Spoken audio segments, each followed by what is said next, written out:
KURS Stock Analysis Thursday. Is it a buy? Is it not? Watch this very short 1-minute video till the end, find out. So I've been looking at Kura Sushi USA.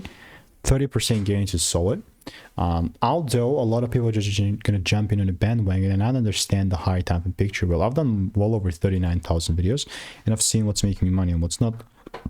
By the way, with the most proof document on this YouTube channel. KURS doesn't change the fact that it's like one heck of a bearish market still.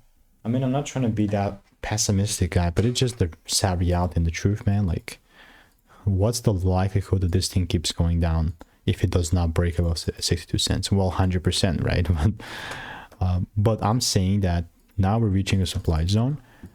Two ways that we can go. You can either start giving me double breaks or breaks above here. In the middle is just the middle, you know, it's a no man's land. But we'll now be consolidated here forever. So one is going to give. And we're here to capitalize on either side. So I'm going to keep waiting to see what the price, whatever the price is going to give me. So if you want to make more money trading in a simple lean way, click the first link in the description. It's free newsletter.